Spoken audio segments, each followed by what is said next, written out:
सुल्तान Usman सालिस Osman III सल्तनत उस्मानिया के 25वें सुल्तान। दौर हुकूमत दिसंबर 13/1754 से 30 अक्टूबर 1757 तकरीबन 3 साल। पैदाइश 2 जनवरी 1699 एडरना सल्तनत उस्मानिया। वफ़ात 30 अक्टूबर 1757 इस्तंबुल सल्तनत उस्मानिया। वालिद सुल्तान मुस्तफ़ी सानी। वालिदा शाह ज़ैद सुल्तान। सुल्तान उस्मान सालिस 1699 में पैदा हुए। वो सुल्तान मुस्तफ़ी सानी के बेटे और सुल्तान महमूद अव्वल के भाई थे। उस्मानी शाही रिवायत के मुताबिक इन्हें ज़्यादातर ज़िंदगी महल टॉपकापी पैलेस के मखसूस हिस्से में कैद में गुजारनी पड़ी। चूँकि उस्मानी शहज़ादों को तख्त के लिए मुमकिना ख़तरा समझा जाता था, इसलिए इन्हें काफ़स केज या महल के अंदर एक महदूद हिस्से में रखा जाता था।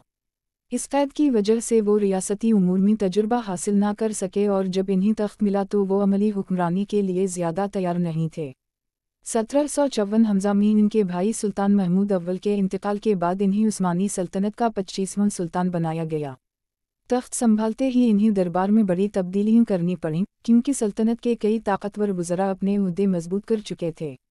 उस्मान सालिस ने अपने दौर में कई वज़रा को बरतरफ किया और अपनी नई टीम बनाने की कोशिश की। इन्होंने दरबारी साजिशों पर काबू पाने के लिए सख्त इक़दामात किए और बाज़ दरबारियों को जलावतन भी किया। उनका मिजाज सख्त था और वो अक्सर दरबारियों से नापसंदीदगी का इजहार करते थे। वो अवाम के साथ ज़्यादा ताल्लुकात नहीं रखते थे और महल में ही ज़्यादा वक्त गुजारते थे। सुल्तान उस्मान सालिस का एक मुनफरिद पहलू ये था कि वो ख़वातीन की मौजूदगी को नापसंद करते थे। इन्होंने महल में ख़वातीन के आज़ादाना घूमने पर पाबंदी लगा दी और हुक्म दिया कि महल के अंदर मौजूद ख़वातीन उनके सामने न आएं।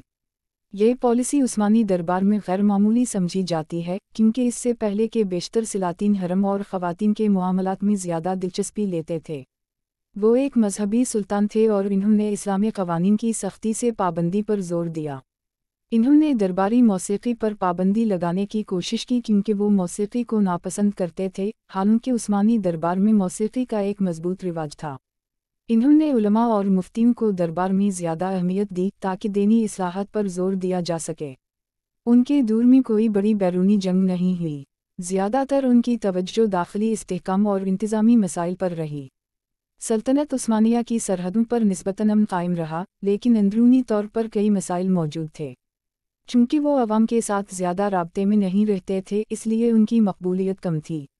उनके सख्त मिजाज और ख़वातीन से दूरी जैसे गैर रिवायती इक़दामात की वजह से दरबार में भी उनके ख़िलाफ़ मुज़ाहमत रही। उनके मुख्तसर दूर हुकूमत में कोई बड़ी इस्लाह या तरक्की नहीं हुई और इन्हें ज़्यादातर गैर फ़ाल सुल्तान के तौर पर जाना जाता है। सुल्तान उस्मान सालिस 30 अक्टूबर 1757 को इस्तंबुल में इंतकाल कर गए।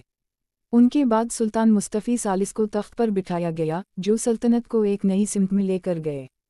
सुल्तान उस्मान सालिस एक सख्त मिजाज मजहबी और रिवायती सुल्तान थे, लेकिन वो अवामी मकबूलियत हासिल नहीं कर सके। उनका दौरा हुकूमत मुख्तसर और ज़्यादातर महल की सियासत में उलझा रहा। इन्होंने दाखिली इस्तेहकाम पर तवज्जो दी, लेकिन कोई बड़ी इस्लाहात या फतूहात हासिल नहीं की।